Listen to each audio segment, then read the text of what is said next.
Okay, so without further ado, we'll directly dive into it. For you guys to understand, um, a couple of things very important for our codes. It's not specifically a different grammar topic, but it's an element that you see in a lot of grammar topics that you do. Okay, obviously, and it's very, very valuable in your speaking, listening, reading, writing, and all of them. Okay, so first of all, very important thing to understand, an error in accord is something that when keeps on happening, as an examiner for us, it's actually very painful. It's something that we will penalize eventually, for sure. We don't overlook it every single time if it happens. So as examiners, it helps us judge your level. Since this is a very basic concept and a very foundational concept, and students still make errors in it while they're in their B1 and B2 levels, it actually helps examiners we for us to see whether or not you're at the right level or not. Okay. In writing, of course, it's penalized because visually we can see where you've made errors in making accords. Okay. It's as simple as a sentence such as les personnes est content. The people is happy. Neither is it correct in English nor en français. So it's not correct in both ways. And it's very, very evident, especially when it's in front of you and especially when someone's speaking. Okay. So this helps the examiner understand and see your pattern of weakness. And if it continues as you proceed, it'll lead to a lower grammatical score. Okay. Understand that we don't expect perfection out of it. We understand that these errors can happen, but a continuity or repeating of this error is what leads to a lower score. Okay. Sorry. All right. So look at something very, very simple that you guys may be able to sort of resonate to. A sentence in English, for example, she is a kind girl versus she is a kind girls. Evidently, something as basic as this, we understand that the second sentence does not make any sense. It's neither pluriel nor singular. It's not plural nor singular. So it's somewhere in the middle. So some of the elements are wrong. Similarly, look at the one on the right hand side. They bought a red cars and they bought red cars. Somebody who's listening to you can immediately understand that some or all part of that sentence is incorrect. Something's glitchy, something's not making sense. Okay? So understand that the same way in French, words just don't work alone. They have to collectively make sense. If you expect that getting some part of the sentence right is going to fetch you accuracy, I'm sorry, it won't happen. Okay? The entirety of the sentence or the phrase has to come together as a team and work. Okay? So, to very simply answer what accords are, accord simply means according to, okay? Which means in agreement. In French grammar specifically, accord or agreement means that the words, they have to change its form. They have to agree. And agree with what? To match the gender, which is being masculine or feminine, the number, which is it being singular or pluriel. Okay? This factor or this element of the language affects a lot of things, such as your grammar topics like adjectives, articles, pronouns, past participles, just to name a few very important ones. Okay. And at a level such as A1 or A2 that you guys are at, I'm sure there are level people, students here in today's session from B1 and B2 level as well. But let's take it as something which is a foundational pain for everyone. Someone at an A1 level can also understand this. So my accord in general will affect four of these very, very, very basic ones as well. So adjectif, les articles, pronoms, et participe passé. All four of them. Okay. And when I say they have to agree, it basically means that you have to pay attention to what the gender is. You have to pay attention to what the number is. Okay. Let's understand a little bit more about it. Okay. But know that from this point onwards, the noun is your boss. Okay. It has to be adhered to. Okay. So when I say article, if I'm talking about a noun or an object, either way, I need to know what the gender of that is and what the number of it is, which means only then will I be able to use the correct article. You know there are articles such as definite articles, which is le, la, les, and l'apostrophe. Indefinite articles, un, une, des. Partitive article, du, de la, de l'apostrophe, and des.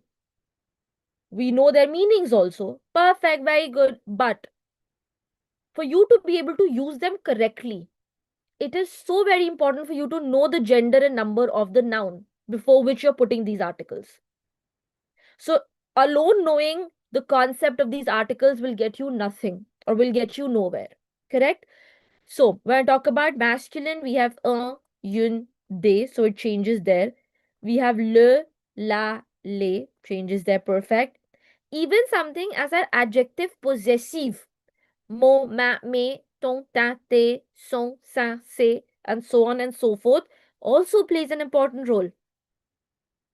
Okay, so we will have to make sure that we know. I'm going to just use a little bit of. So we need to make sure that since articles we know will always come before our nouns or our objects, we also know that their usage is mandatory. In English, it isn't. If in English I say I like red flowers, that works. But in French, I have to literally say j'aime les fleurs rouges. My lay is very important whether or not it comes across in translation, which means it's mandatory. It's not optional whether or not it makes sense in translation. And any which way, I've been saying this multiple times that the translation has got nothing to do with the language. Get translation out of your head anyway. Never translate word to word. So it always will come before your noun. It is mandatory. And the choice will depend upon whether your noun is masculine or feminine, is starting with a vowel or not, and it's singular or plural. Only then can you use the correct one. Correct? That's the same logic that you apply with adjective possessive. Now, if I talk about adjective possessives, which basically are mon, ma, me, ton, ta, te, son, sa, se,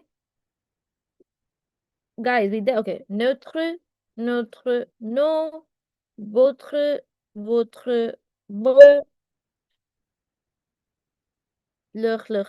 Now, I want you guys to understand that with this also we end up choosing how with the help of what comes after. The only special case scenario that's there in adjective possessive is with mon, ton, son. Now what is that? If your word, your noun begins with a vowel and is feminine, then instead of ma, ta, sa, you would use mon, ton, son. What do I mean by that? Mon ami, my friend, correct? Let's say somebody from here like Namit is my friend, and I would say mon ami, correct? But what if Kirti is my friend? Can I say ma ami? I can't, right? The as are clashing. So my ma, ta, sa will get replaced by mon, ton, son whenever the word that I'm talking about, which is feminine, but starting with a vowel. Okay? This is just to avoid and to make sure that the two vowels do not clash with each other.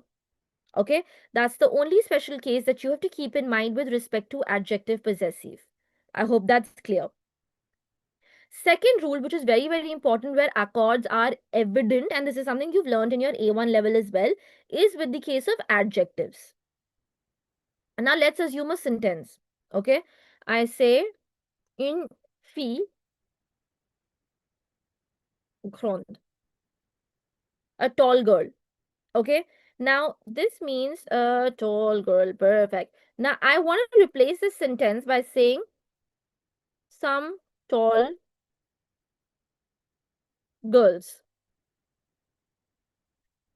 Now, technically, for saying some tall girls, my yun has to change, correct? So, yun would change as an element to they. Feel, which is my noun itself, my object. Here, this will change to feel with an S, fee, plural. And my adjective, which is grande, will also change. So, every element in this sentence has to be modified. Has to be modified in order to work with it. So somebody says in the chat, They feel grand. Perfect. Correct. You're right. Okay. So when you're changing sentences, whether it's from masculine to feminine or from singular to plural, keep a very, very vigilant eye out for every element that you're transforming. Let's see. Very basic recap. Okay. Grand, which is masculine, in feminine changes to grande. The same word in pluriel changes to grand. No pronunciation change. Petit changes to petite en français. You understand? I'm not pronouncing the last consonants here, the dipsticks rule. If you've attended previous sessions that I've had, I've mentioned dipsticks rule for people attending for the first time. Dipsticks rule means whenever you find these alphabets or letters at the end of the word, you do not pronounce them. You only end up pronouncing them when they are followed by a vowel. Okay, so in this case, whenever you put an E in the end, making it feminine, you also give weightage to the consonant in the end, and so you pronounce it. So, grand changes to grande, and you'll hear the D. Petit changes to petite, and you'll hear the T. Content changes to contente, and you'll hear the T. Make sense? While this pronunciation change is very, very, very evident, from masculine to feminine, it is not evident at all when you change from singular to pluriel. So, for example, when you say grand, which is singulier, in its plural form, it changes to grand. No pronunciation change. Again, the same logic applies. Do you see the S being added here? Do you see it falls in my dipsticks rule? Do you understand why I'll have no pronunciation change? Grande and grande. Again, same logic. My S falls in my dipsticks rule. I don't want to pronounce it. So technically, to be honest, while you're speaking, a listener might not be able to identify very properly, but in writing, it's absolutely evident. Let's take some examples. Un garçon intelligent. Do you hear that I'm not saying the te in the end? Un garçon intelligent. For feminine, it will be une fille intelligente. Do you hear the te in the end? As simple as this te sound is just easy enough and important enough for the examiner to know whether or not you said something right. If you end up saying une fille intelligent, it's already wrong because you didn't say it right. Do you understand the importance of it? What about the placements of adjectives with respect to the rule of accord? Okay. The placement of adjectives I've already covered in detail in the adjective lesson. So those don't change at all. But in case you want to understand simply about the placements in general, the lesson which I've done on adjectives before talks about placements in length. So it's only the Bangs rule that you have to keep in mind. Things which are under the Bangs rule, which is beauty, age, number, greatness, and size. These are the ones that come before your noun. Rest, everything else will come after. Okay, just as an acronym for you guys, this is an acronym that we use called Bangs rule. So it's called beauty, age, number, greatness, and size. Adjectives which fall under these categories, they come before the noun. When I say, for example, age, if I say jeune or I say vieille, this talks about age, young and old. Now, this will come before. When I talk about something like beauty, if I talk about belle or laide, which is talking about how beautiful or ugly something is, it's another beauty category, so it will come before. That's basically the rule. S is for size, so something like petit ou grand, it'll again come before. But rest everything else, like for example, colors, they'll come after. And I've talked about this in length in that lesson. So in case it's still something which you want to go through, I recommend just go through that lesson once again. Bangs rule, beauty, age, number, goodness, size. Perfect. You're absolutely right. Okay. Now, moving forward. So what we've discovered is that if the noun changes, which is from garçon changes to fille, the article changes from masculine has to become feminine.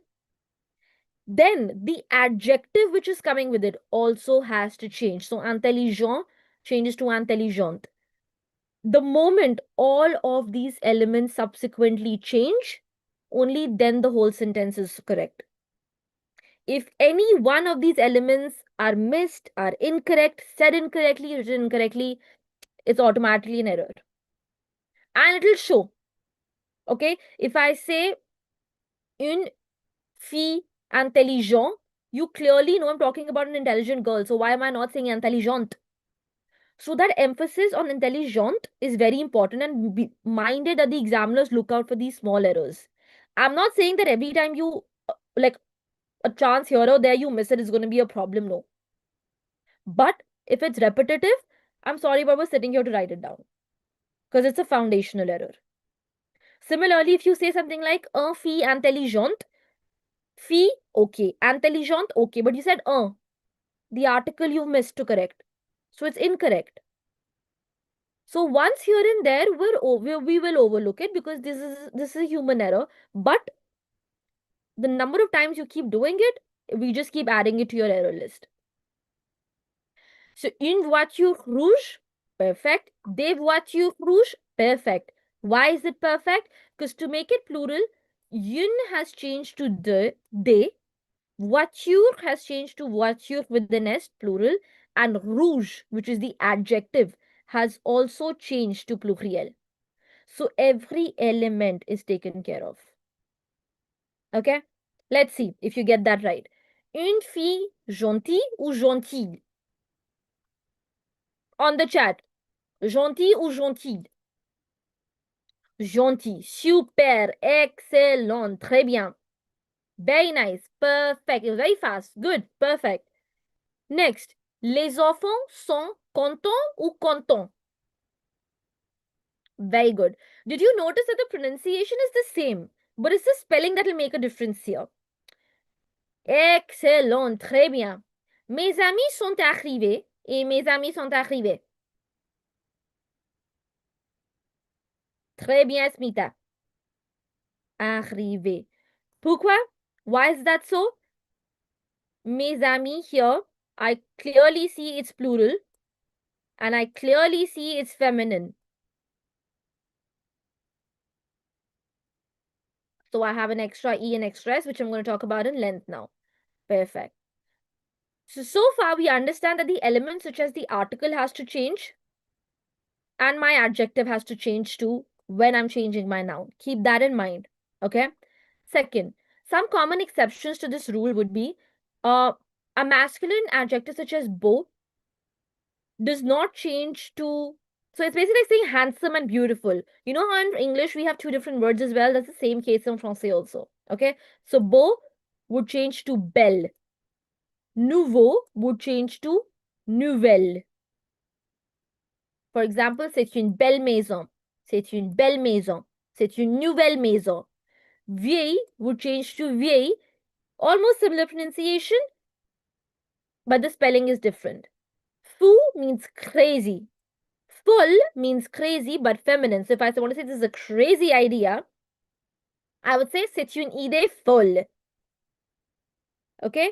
Mou and molle means soft. So something like la pâte est molle. Sportif and sportive. Understand that the words, the adjectives which are ending in F, positif, sportif, tardif, naïf, when they're ending with an F, to make it feminine, you have to change it to IVE.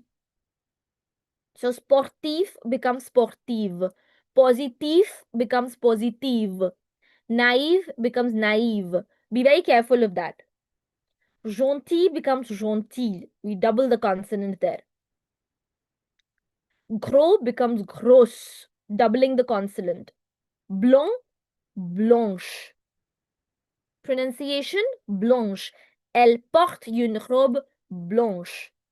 If elle porte un pantalon blanc. So if the clothing item that I'm wearing is masculine, which is like, for example, un pantalon, then my adjective would also be similar and in agreement to it. So that's blanc. Long, long, bon, bon, bonne, malin, maligne, just clever. Ancien, ancienne. Words ending in IEN change to IENNE. So similar to things like Italien, Italienne, Andien, Andienne, Parisien, Parisienne. Just remember that. Okay? These are some exceptions to the regular rule of just adding an E that you've already learned about. Okay, just be a little bit careful when you're doing adjectives. And if you guys think that this is a concept that you need some refreshment on, there's a lesson separately that I've done on adjective, which you'll find on the channel. Go through it, review it. I'm sure it'll make the concept extremely clear from there on. Okay, now third, and this is something we've all studied, struggled with. So let's clear that out. It's your third rule, le troisième règle maintenant, it's with être. Now, what do I mean by that? You know that when we talk about passé composé is a combination of your subject plus your auxiliary plus your past participle. When I talk about auxiliary, this basically means a supporting verb, which is between avoir and then you have être. Correct? When you use être as a supporting verb or as an auxiliary, more to say, with your past participle, then we have to keep one little thing in mind that we have to accord. Accord means add an E when it's feminine and add an S when it's plural. As simple as that. Just plain. Okay? So if I say elle est partie, she left, I'm using my combination of subject, my helping verb, which is my auxiliary. So with L, it's A. I know the conjugation there. Parti. Why parti? Because my of past participle of the verb partir is parti. Correct? Now, my rule tells me that when you're conjugating in passé composé, you'll use avoir or être, one of those two, depending on what the verb is. Now, with être, when you've chosen être, you'll accord. You have to. Which means if it's feminine, you add an E. If it's plural, add an S. L, that's feminine. Singular. I have to add an E, which is why you add an E in the end. Ils sont arrivés. Now, this is not feminine, so I don't need to add an E, but I do have to add an S. Hence, you've added an S in the end to accord it with the subject. So you've made the past participle according or in agreement with the subject. Elles sont allées. Elles sont allées. Now this is feminine, so I have an extra E. It's pluriel, so I have an extra S. This is the subject verb agreement. Make sense? With avoir, we have no agreement to follow. We don't have to do that at all with avoir. Which means if it's elle a mangé une pomme, even if it's a female person having that apple, it does not change my past participle because it's with avoir. Ils ont regardé le film, no change. You only have to accord when it's past participle with être. That's one. There will also be an agreement in COD. Now, again, I don't know how many of you have done the concept of pronom personnel, which is COD and COE. But I've also done a lesson on this. But since it's right here in front of us, I'm just going to give you a quick glimpse through of what do I mean by this point. Now, COD, COE, complément objet direct, complément objet indirect. When I talked about in my lesson, previous lesson, when I had talked about complément objet direct, I already talked about this in length, wherein if at all there are two conditions satisfied. Number one, that the sentence that you're replacing is COD as well as it's in its composed form. Composed form could be anywhere where you use an auxiliary such as passé composé, plus que parfait, futur antérieur, conditionnel passé, and so on and so forth. So, if these two conditions are satisfied, then you have to accord, irrespective of the supporting verb. Okay? So, for example, I say la pomme qu'elle a mangée, the apple which she ate. Les lettres que j'ai écrites. So, if the COD is before the verb, you have to make sure that you accord. This rule you will also end up using in active and passive voice, is also using the concept of pronopersonal, which is COD and COE. Okay? You already know the accords with passives and demonstrative. Let's understand that. We understood the fact that mo, ma, me, ton, ta, te. That's how we look at people. But the possessive adjectives have to agree with the thing and not the person who's possessing it. So, for example, I say Marie aime son travail. Marie likes her work. Travail as a noun is masculine. So, my choice between son, sa, se depends upon the gender and the number of the word or the noun that we're talking about, not sa travail. I understand that Marie is feminine, so oh, I should put sa, but no. Your choice between mon mame, ton tante, son sensé, and so on and so forth will depend entirely upon the thing possessed. Okay? Paul parle à sa mère. Paul is masculine, right? But mère, that's feminine. So his mother would be sa mère, not son mère. J'aime mes amis. I'm using mes, why? My friends. Ami is plural, so my choice is me. Are we all together on this? I want everyone to respond to me on the chat and tell me if we're all good. Are we together? Do we understand till here? Perfect. Very nice. Superb. Guys, understand this. We're not doing any complicated topic today that will get you too overstimulated. This is basic revision and touch points of the things that you may already know. But it's a brush up of that. As a concept, it shouldn't be an error. So you should be watching out for it. So let's do a quick exercise. Choose the correct possessive. Okay, everyone the same way on the chat. Let's get this going. Paul parle à son père ou sa père? Son père. Excellent. Why? Because père is masculine. Correct. Excellent. So you've accorded and put it in agreement. Very nice.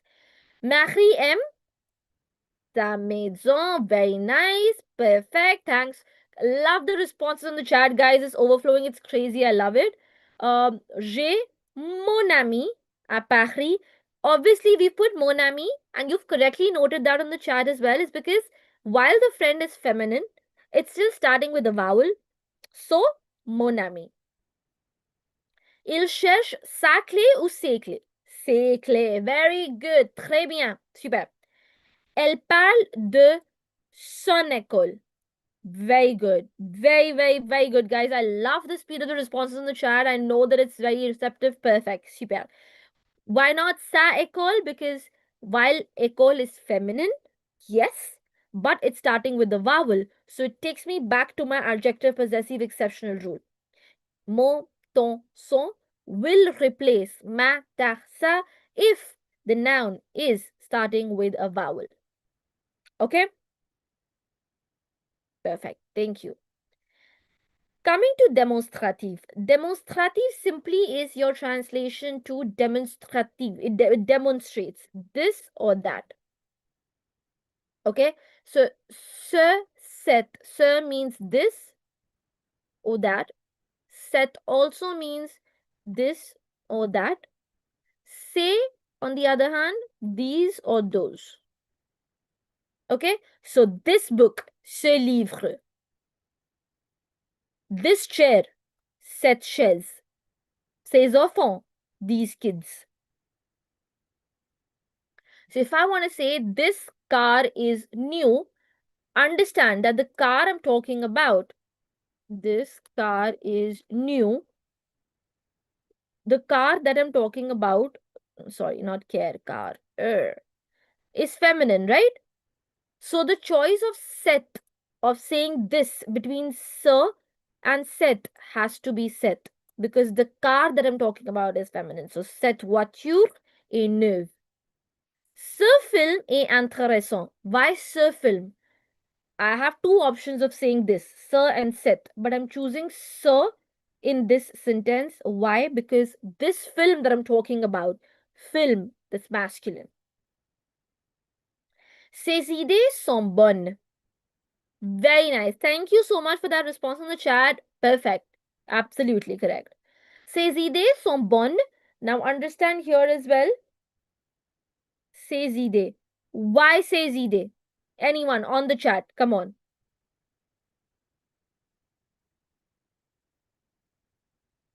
Absolutely correct. Pluriel. Cet ami est gentil. Now, the last one. Cet ami, it's a masculine friend. Why am I not using ce ami for masculine singular? Perfect. Thank you, Julien. You were really fast. C'est super. While ce, set, and set, there are three options. They all mean this or that. But I already know that sir would be used for masculine singular. Set will be used for feminine singular. And set will be used for masculine singular vowel. Note that this doesn't apply to feminine. So if I want to say Setami, this friend, and Setami. Okay? C'est clair? Everyone on the chat, is the difference clear for everyone? I would never end up saying Setami. No. The provision of set, which is set, this provision is only and only available for masculine vowel. Okay? Perfect. Again, while speaking, if I say setami and setami, there's no difference. While writing, it's an evident error. So let's try again. Very small exercise. Let's try it out together. Table est grande. Ce table ou cette table? Cette table. Very nice. Perfect. Great response. Smita, Sen, Rushita, very good. Super. Dash étudiant est sérieux. Cet étudiant est sérieux. Very good. Perfect. J'aime dash fleurs. J'aime ces fleurs. Because the option for plural is just one that we have, which is ces. Super. Next. Dash film est long. Ce film ou cette? Ce film. Très bien. Very good. Very fast. Dash enfants sont contents? Ces enfants. Very nice. Because enfant is pluriel. So ce enfant doesn't make sense anyway. Perfect. I hope that for now you understand the branch of adjective, possessive, and demonstrative. Okay? In demonstrative, you just have to keep this one element in mind, which is the only keeping an eye kind of thing, that CET, use, te, that is only used for masculine singular vowel and does not apply to feminine. And for adjective possessive, you just have to keep in mind that mon ton son will replace ma tassa if it's starting with a vowel. Okay, it's two elements. Okay, next, moving forward. Now this pretty straightforward, but let's address it. Adjectives can be used at adverbs in some cases. When your adjectives describe nouns like a good smell, a low price. But in French, some adjectives can actually end up describing the verbs itself. And when they do that, we gotta keep it in mind that they can be used both ways. Okay, they stay invariable. So no feminine, no plural. Let's look at it. What do we mean by it? The normal rule tells us that the adjective has to agree and the adverb does not agree. It's true. Rapidement, lentement, all of these MENTs, they don't have to agree. They're neutral. But in some special cases in French, some adjectives, when they start acting like adverbs, that means that they start describing the verbs. They still look like adjectives, but they don't agree because now they're acting like adverbs. Let's look at some examples. They will have to do a lot around your senses of smell, sound, your see, your movement, and the result. Okay, let's look at it. Now move this aside. Yeah. We have an adjective which is bas, and the expression that we're using is les oiseaux volent bas. The birds fly low. Now, bas is an adjective. It's invariable. Why? Because it's describing how the birds are going to fly. Bon, en sentir is my expression that I'm using. Ça sent bon. That smells good. My bon is invariable. It's not changing here. Because something that's smelling good, I'm describing how the smell is. I'm describing the smell, which is a verb. So no way, no change. It remains invariable. Something like cher, which is my adjective, I know. What if I want to say something that costs expensive? Les fraises coûtent cher. Now this remains invariable. Why? Because I'm still describing coût, which is costing, which is a verb. So here I'm actually ending up using my adjective as a verb, adverb. So no change, invariable. Something like clair, which means clear, and we're using it with an expression of expliquer. So elle explique clair. I'm explaining, basically, I'm talking about how she explains. It's an adverb here, acting like an adverb. That's my adjective, so it looks like an adjective, but it's an adverb. Let's say I use the next one, toi. Regarde droit devant toi. Look straight ahead.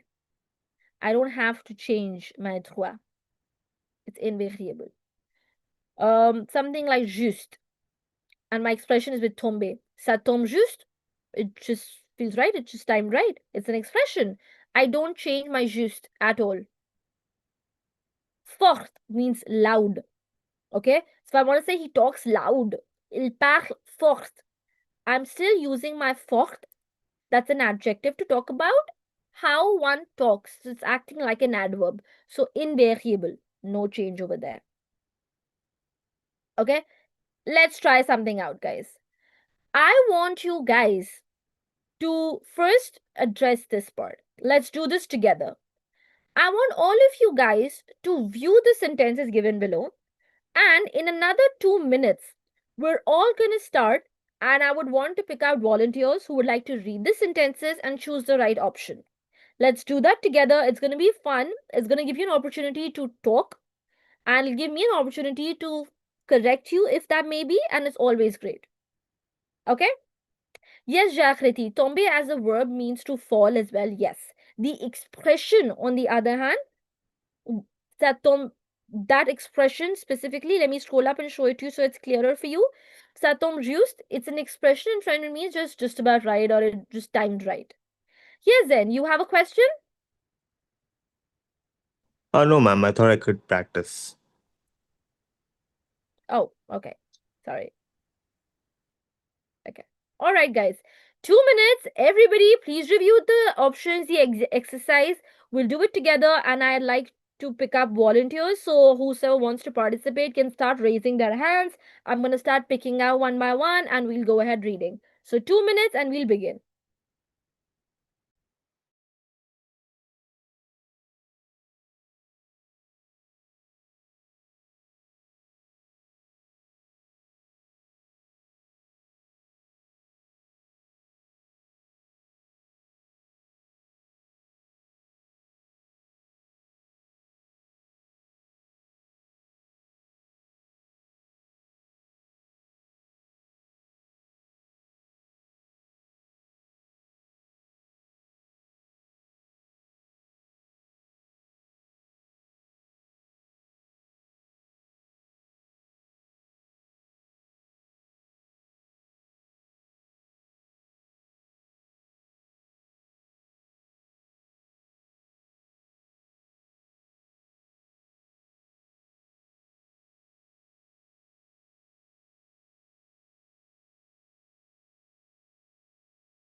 You can unmute. Okay, I have Kirti and Jashanpreet who volunteered first here. So we'll start with them. Kirti, thanks for participating. And you can unmute yourself. So we have Kirti, Jashanpreet, and Zen. That's the order in which I see you guys. So we'll go in that order. So Kirti, could you please unmute yourself? I'll take you to the screen. And how about you start with the first sentence, la première phrase, s'il vous plaît. Hier, les enfants sont arrivés tôt à l'école and Okay. avec S. avec un S, mais la prononciation arrive ou arriver? Arrivé. Désolé. Very good, much better. So, arriver. Hier, les enfants sont arrivés tôt à l'école. Very good, perfect. Just a reminder for everybody, because I know this is common amongst everyone. The reason it's arrivé, the accent aigu that you put on the top is what changes the sound to A. All right, next. The next person we have.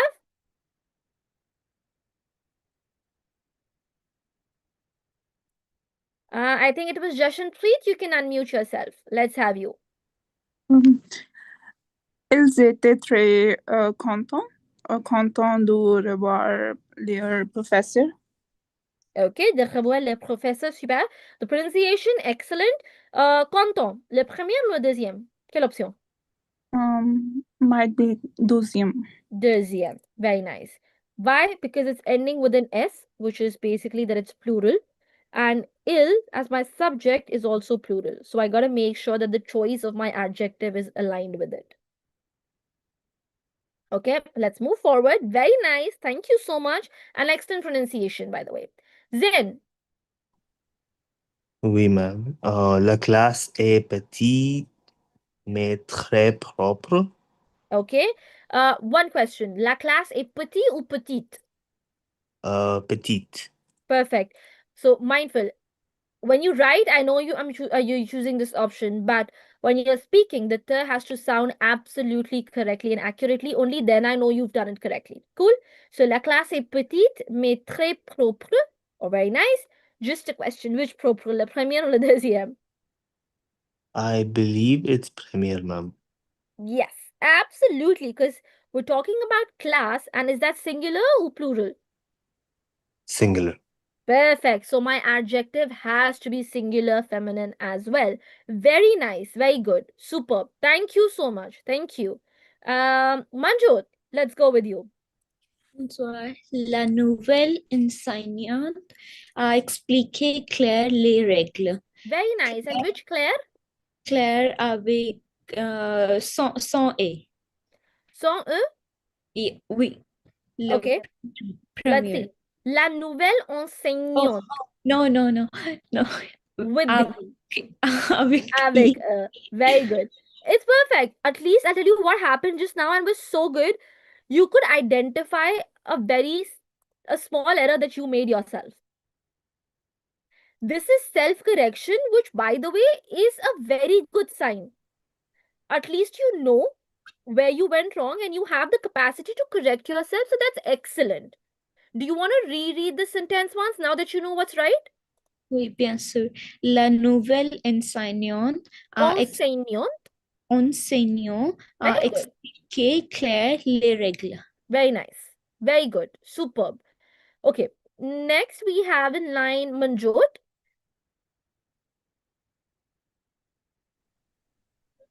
Manjot, you can unmute yourself. Okay. Les élèves ont trouvé la leçon intéressante. Avec I. Intéressant. Oui. With an E in the end, so the T has to be heard. Intéressante. Correct. Les élèves ont trouvé la leçon intéressante. Perfect. Better. Very nice. Next, we have, who do we have? Let's see. Okay, we have Julien, and then we have Harsha. Ok. À la pause, ils ont mangé des gâteaux bons. Very nice. Which option shall I choose? The pronunciation was perfect. Merci. Deuxième, avec S. Deuxième. Very good. Bon. Very good. And also one very nice thing, Julien, you very nicely and accurately said ils ont mangé instead of saying ils sont mangé. I still hear a lot of students saying ils sont, and that sound is not correct phonetically. So very good. Very well done. Harsha.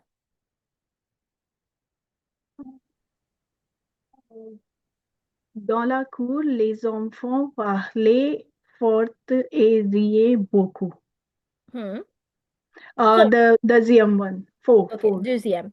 Just make sure we're not pronouncing the fort, the t very emphatically. We don't need it. So fort. Okay. Thank Very you. good. But the choice, which means conceptually, you did very well. So superb. Good job. Very nice.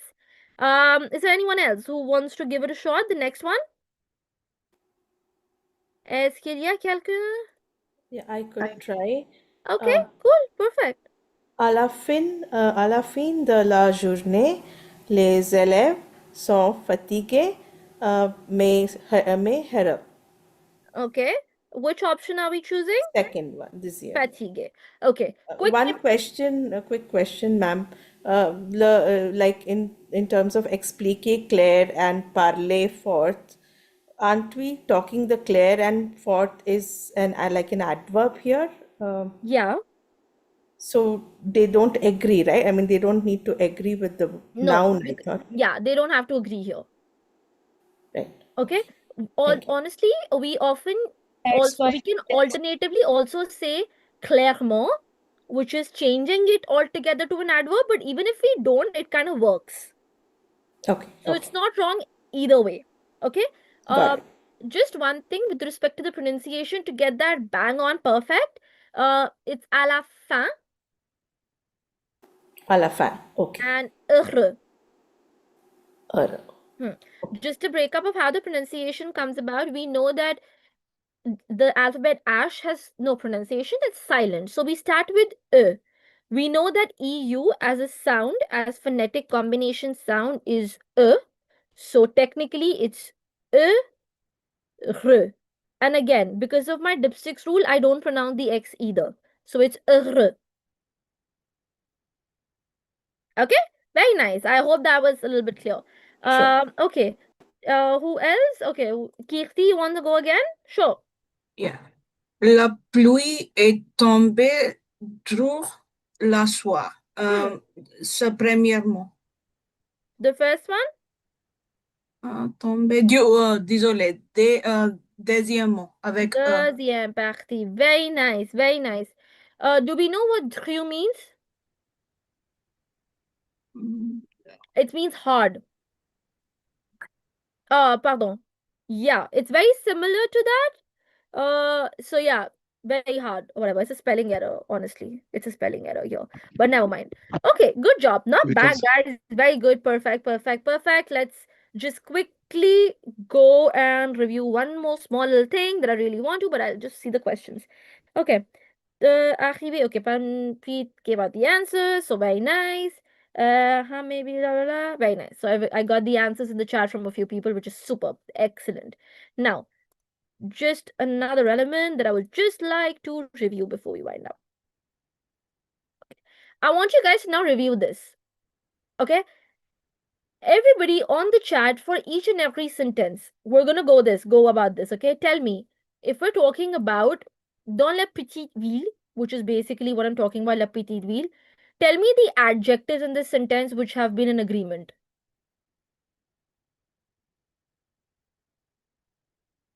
On the chat, guys. In this chat, in the first line, when we're talking about la petite ville, the whole sentence, okay, so we have petite, yes. Tranquille, yes. Heureuse, yes. Blanche, also yes.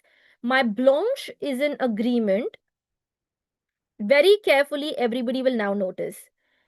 Because of ville being feminine, my adjective petite and tranquille are feminine. When I'm talking about une famille, heureuse is what's feminine. When I'm talking about une maison, blanche is what's feminine. So perfectly pointed out. Next, the next sentence. La grande porte en bois est toujours ouverte dans les journées chaudes.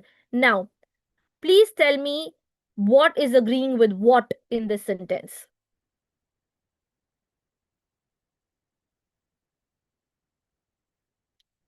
Porte is my noun. Grande porte. Excellent. Very nice. Grande porte. So my grande, which is my adjective, is agreeing. Ouverte, journée, chaude. Very nice. Journée, which is feminine pluriel. My chaude is also feminine pluriel. Very, very well done. Good job. Let's proceed to the next one. Chaque matin, la jeune mère attentive prépare un petit déjeuner simple pour les enfants. Look at the elements. Chaque matin, la jeune mère. We're talking about the mother. So what adjectives are in agreement? Very good. Jeune as well as attentive. Had this been masculine, it would have been attentif with F. Prépare un petit déjeuner? Simple. Very nice pour les enfants. Very good. Excellent. Very good job, guys. Very nice. Thanks for pointing it out. And fatigué, why? Les enfants is pluriel, so we have the S there. Very good. Superb. Let's try the next one. Le père. Everyone with me. Aide les garçons courageux. Okay, les garçons is what we're looking at. Okay, and what about the adjective? Is it in agreement? Very nice.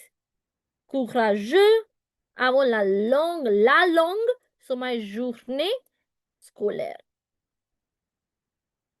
Good job. Very well done, guys. Superb. I love that. Excellent. Let's see a random sentence here. Dans nos jardins verts, les fleurs colorées brillent sous le soleil chaud. Jardin vert, very good. Jardin, c'est masculin et singulière. C'est pourquoi the color itself, vert, is the same. Okay, very nice. Good job, guys. Le soleil chaud, so chaud is masculine again. Les fleurs, pluriel. Correct. Very good. Very good. Good job, guys. Perfect. Superb. Very good, guys. The fact that you're able to identify it gives me hope that when you're actually trying to use it in spoken or in writing, you'd be able to correct it or self-correct yourself. This is exactly what you need to do, guys, when you're sort of revising your writing examination. Like I said, keep at least 5 to 10 minutes, 5 to 7 minutes, if not more, towards the end of your writing examination. The elements that you will make sure that you correct consciously: punctuations, your syntax, your accents, spellings, which is orthograph. Accents, of course, you're doing, okay? Whether or not you've accorded correctly or not. Because this is one thing that we kind of skip over, because, when we're in that position of writing and we're going in a flow, we may miss that. So make sure that subconsciously, even if you've not done it consciously, when you're revising, you're looking at every element. It's very important, and this is where you lose marks, unnecessary marks. So try and make sure that in your revision time, you have a checklist of the things that you want to correct. So yes, spellings, yes, accents, yes, your punctuations and gaps and spacing, very, very important, whether you're starting with the caps lock or not, all of that very important. And your accord, very, very important. And things that follow, whether you've conjugated correctly, whether the tense is correct, that follows. It's a whole checklist, but this is in one of the top ones where you end up making a lot of errors because you go blindsided. Okay,